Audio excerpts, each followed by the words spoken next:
Yo and hello everybody, Mike here, baseball collector, and I'm doing another little rummage video of going through things from the Beast and another row of slab cards that I have in my collection. We'll be going through 1972 tops just to 1973 tops. That's how many 73s and 72s I have is all just one row. And so looking forward to that. Last night I did something really fun. YouTuber named She Blinded Me with Refractors, which is a great channel name. His name's Andy, and we had kind of a episode of grown men talking baseball cards. I'll put a link down below for you to check that out. We had a great time talking, so hopefully you'll go check that out. But let's get to some Slabbage rummage here. Saturday morning, I'm just getting over being sick. I'm still not perfect. I may cough a few times, so I apologize for that if I do. But these are all just cards in my collection. Here's the first one, 72 tops, Willie Mays, in a near mint 7. Love that card. Also in 72, for a lot of the star players, they had the in-action cards, which are literally the next number. So Willie Mays' base card was 49. The in-action's number 50. This is a 6. Got some sideways cards here that I'll try to show a little bit different. There is, of course, the Carlton Fisk rookie and Cecil Cooper. I have that in a near mint 7, which is a great grade for the Fisk rookie. Also have some A League Leaders card from 72, and that is the home run leaders for the American League. And you have Hall of Famer Reggie Jackson on that card in a near mint 7. It's interesting when you see the flips like that, all crumpled up. I wonder how it gets like that. You know, how does it get crumpled up? I'd be interested for anyone's takes on that. Rest in peace, Mr. Robinson. There is a near mint 7 of Frank's 72 tops card. Got some non-Hall of Famers, or at least non-baseball Hall of Famers. He's a Texas Rangers Hall of Famer. This is Toby Harrah. This is his rookie card. And I have it because he's part of the Rangers all-time team. And love that. There's the Bob Gibson in a 6. In the 72s, I'd love to have 7s or 8s, but sometimes the price is just so right for a little bit lower grade, a 6. And so I'll pick it up. I mean, at the end of the day, I just want a really clean example of the card. And other than, this is pretty off-center card, but it's a clean card. And so I love it. Here is Hall of Fame manager Dick Williams with the A's in a near mint 8. Here's another rookie card of a Ranger, all-time Ranger. So you'll start seeing these creeping in to the collection beyond just the Baseball Hall of Famers. And that's Jeff Burroughs, 1974 MVP, American League MVP. Here's another one of those all-time Rangers team, Charlie Huff, rookie card with the Dodgers in a near mint 8. Getting some different stuff here on this one, for sure. This is part of my 3-decade set. It's from the World Series Game 4 of the 71 World Series, and it's got Roberto Clemente pictured there in a near mint 7, so that's why I have that. There's a Raleigh Fingers, beautiful card in an 8. Really sharp. The 72's kind of grown on me as a design. I wouldn't say I was crazy about it back in the day, but over time, I guess nostalgia wins over, and these cards just are classic and kind of nice. So here is the Willie McCovey in a 7. There is Mr. Gaylord Perry in an 8.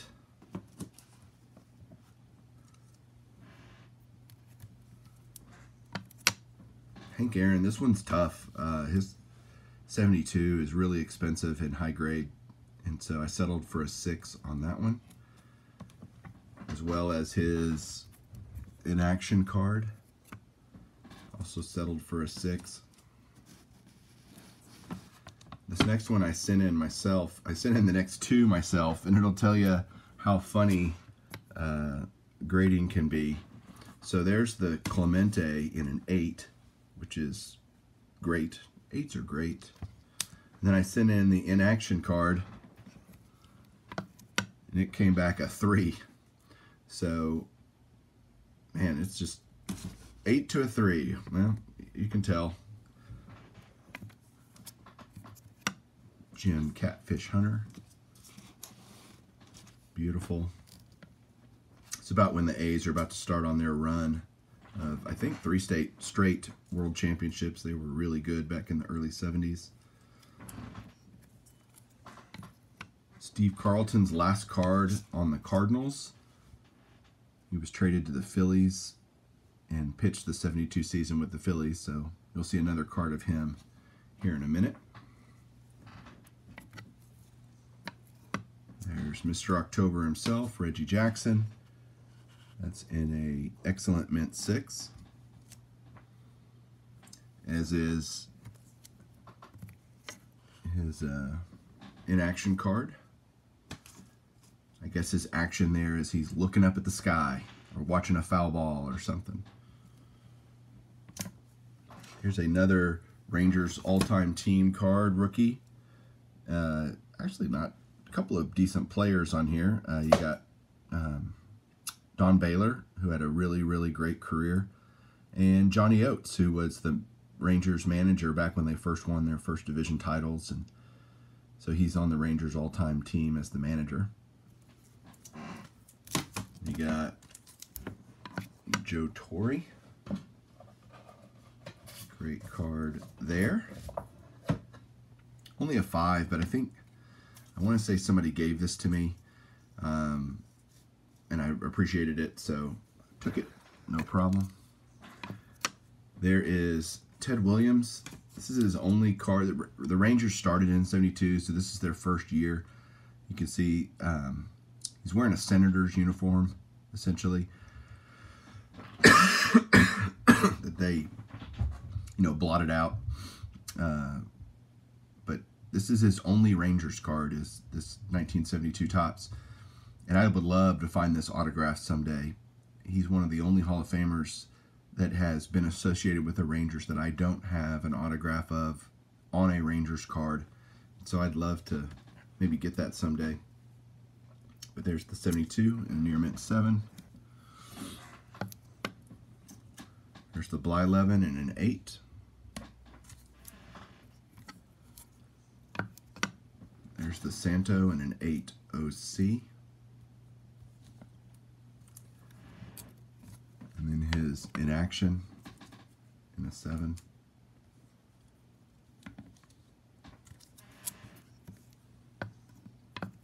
Juan Marichal in a 6.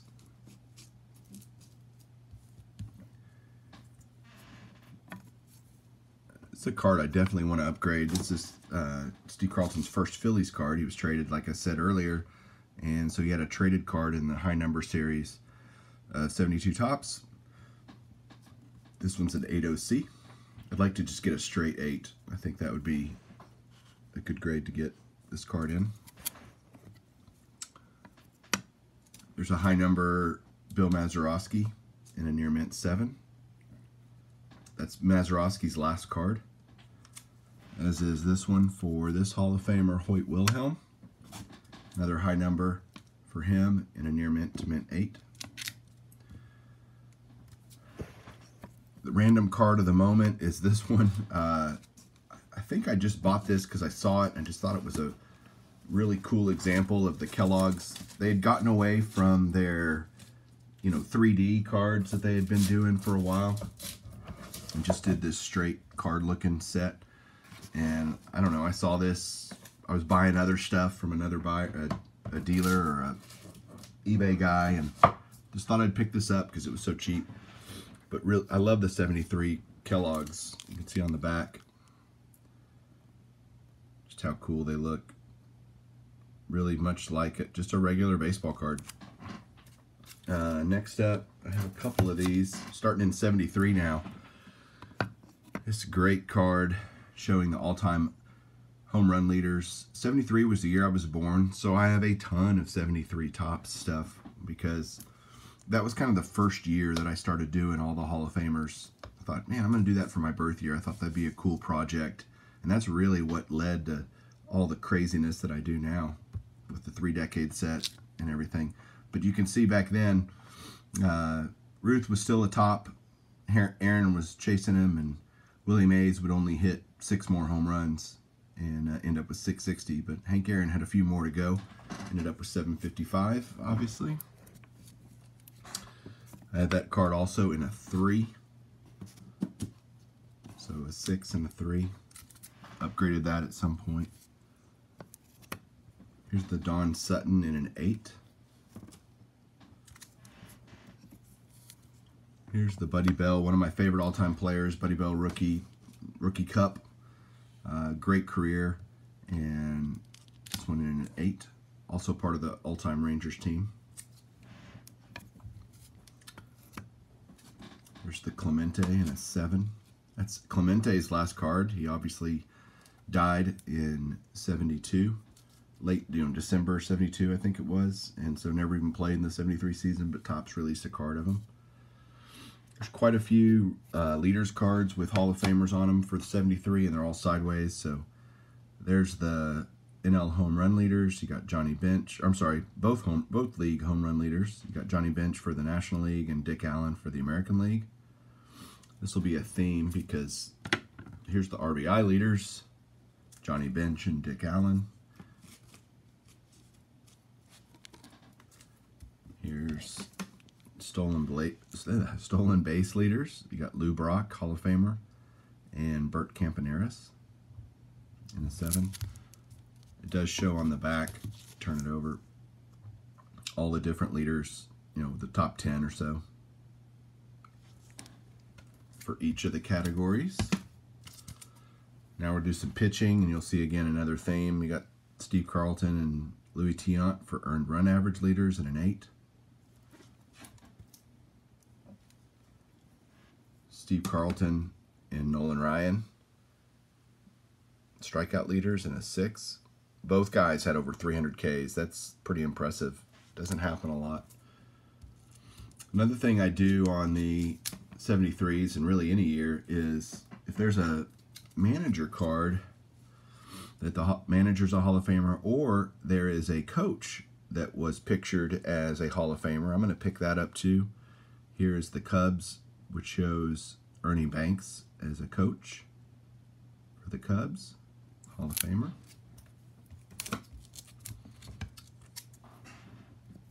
There's a Raleigh Fingers in a 6. Try to move a little faster here. The Brooks Robinson in a 7. You'll notice the pictures on 73 they're pretty trashy, if I'm being really honest. The picture quality, everything about Topps 73, 74 was, I don't know, subpar, I guess. They really could have done a better job of choosing pictures, and everything's kind of far away or out of focus or dark. It's just weird. There's the Hank Aaron in a 5. Just not a big fan of the picture quality from 73 and really 74 too. Here's the Santo in an 8. He's looking pretty old there. There's Hall of Fame manager Earl Weaver for the Orioles in an 8.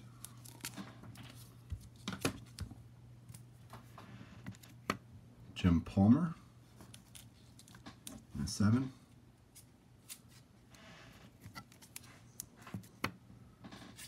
Aparicio in an 8. I love this next card. There's the Killebrew. Again, not the greatest quality photo, but a very cool photo.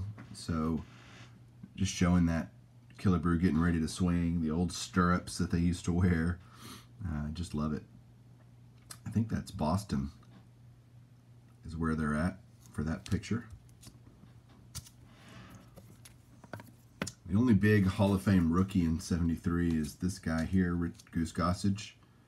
I have that card in a 7. Sideways action here. Frank Robinson. Centering was always a huge issue.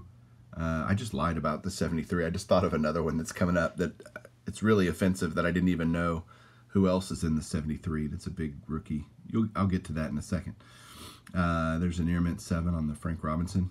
Showing him playing for the California Angels, but obviously hitting for the Los Angeles Dodgers. So yeah, I guess he just went across town.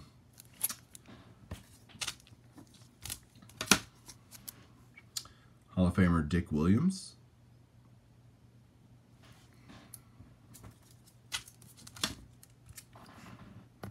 There's Fergie with the Cubs.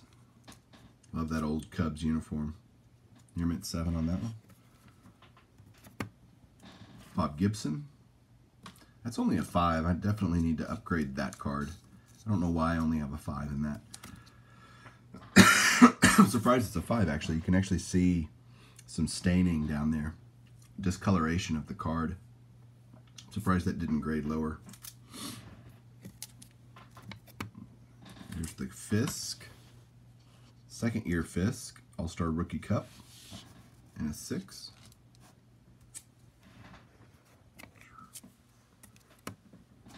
Burt B. Home by Levin. And an 8. Chicago Cubs great Billy Williams. Also in an 8.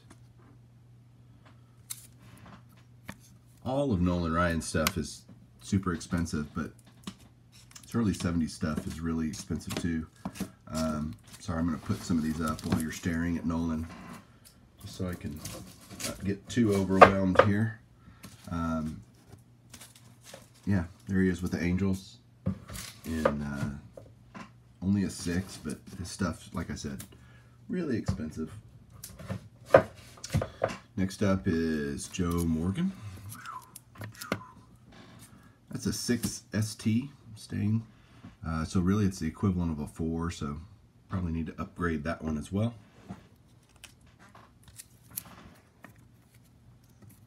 Jim Hunter again in a 7.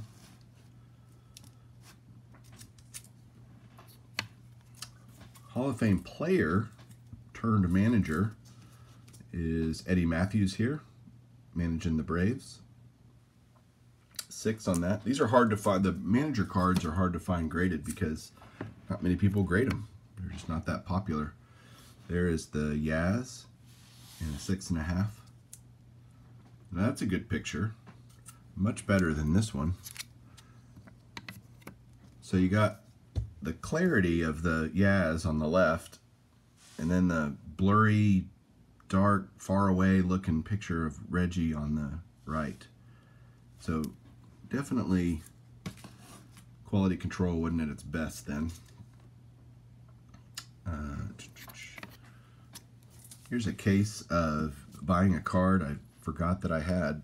There's the 73 Topps Mets manager card with Hall of Famer Yogi Berra in an 8. And another one in an 8. There is the Tony Perez. A very nice 7 there. Clean card.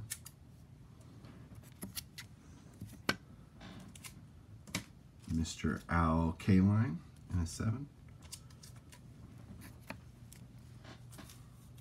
Got the Reds manager card, Sparky Anderson, Hall of Famer. Ted Kluszewski was his hitting coach, probably. Look at that. Old slugger. Here's the Steve Carlton. That's definitely in need of an upgrade. It's only a 5. And we got Willie Mays' last regular issue card, which is this 73 with the Mets in a 7.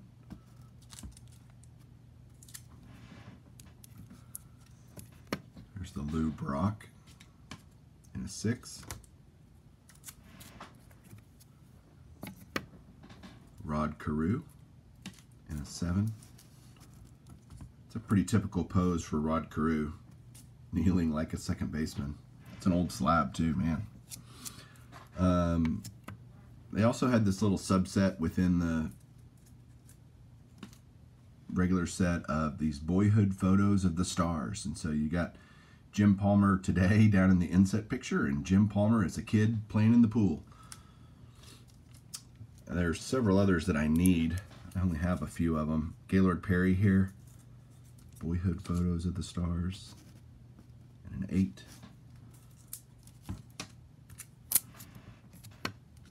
There's the Tom Seaver.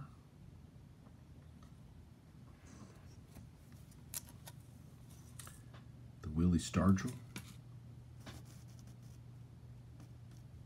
I got that in a 7, and I upgraded it from a 5.